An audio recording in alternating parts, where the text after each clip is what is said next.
The beginning of the 2024 season for the Miami Dolphins hasn't gone as planned. With only 2 wins, and those being narrow victories against the Jaguars and Patriots, teams struggling with just 1 win each, it's clear that the Dolphins haven't found their rhythm. And then there are the injuries. Losing Tua Tagovailoa to a concussion has been a huge blow, but Jaelan Phillips being out for the season with a knee injury? That one stings. The team's been hit with a wave of bad luck. Despite all this, Miami isn't out of the race in the AFC East. They're tied with the Jets for second place and just a single game behind the Buffalo Bills. What's more, the schedule ahead isn't filled with powerhouses, giving the Dolphins a chance to bounce back. If they can tighten things up and find their groove, a playoff push is still very much in the cards. Looking at where the Dolphins need to improve after the Week 6 bye, one glaring issue is the passing game, or rather, the lack of it. In Week 2, Tua connected with Devon Achane for a 5-yard touchdown pass. Since then, not a single passing touchdown. It's been 15 long quarters, and the only touchdowns Miami has managed have come from the ground game, with Tyler Huntley and Alec Ingold rushing them in. It's been frustrating, especially given the weapons Miami has at its disposal. Tyreek Hill has been close to making big plays. He was inches away from a touchdown against the Patriots and got behind the Titans' defense several times, but Huntley couldn't make the connections. With Tua expected back soon, there's hope that the offense will start clicking again. But the Dolphins can't afford to wait around for things to magically fall into place. Hill and Jalen Waddle need to start making those big plays, and they need to start now. The defense, while solid, has its own set of problems. Miami has only forced 4 turnovers in 5 games.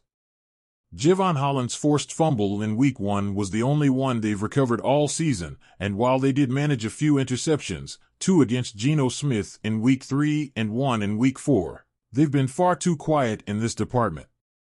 For a team looking to turn its season around, those numbers just aren't good enough.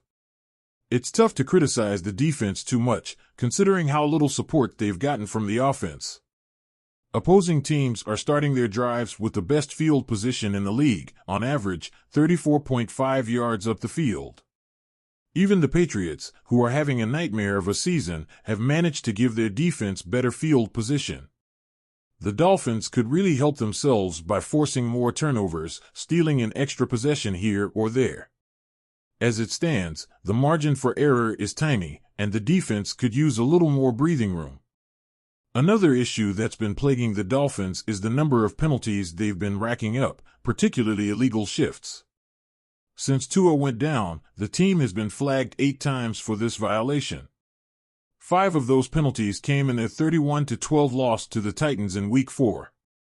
To put that into perspective, there were only 27 illegal shift penalties accepted across the entire NFL in the first 5 weeks of the season. Miami accounted for almost a third of them. And it's been costly. On one drive in the fourth quarter against Tennessee, 3 illegal shift penalties wiped out plays that gained a total of 41 yards.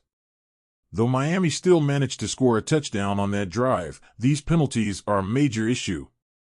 Giving players like Tyreek Hill a running start is a key part of Miami's offensive strategy, but they've got to be more careful to avoid these mistakes. Yes, the absence of Tua has probably made things more complicated, but it's not all on Huntley. The veteran wide receivers need to be sharper, and these mental lapses have to stop. Then there's the situation on 4th downs. The Dolphins have only converted 2 of their 14 fourth down attempts this season. That's just over 14%, an alarmingly low success rate.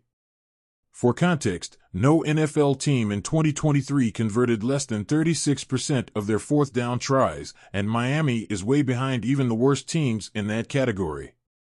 They've already turned the ball over on downs 12 times, for more than any other team. It's not just in desperate situations either. 3 of those turnovers came in their wins over the Jaguars and Patriots. If the offense is struggling this much on 3rd downs and in the red zone, the Dolphins would be better off punting more often. Mike McDaniel needs to pick his spots more carefully until the offense gets back on track. One last area where the Dolphins need to improve is in the red zone on defense.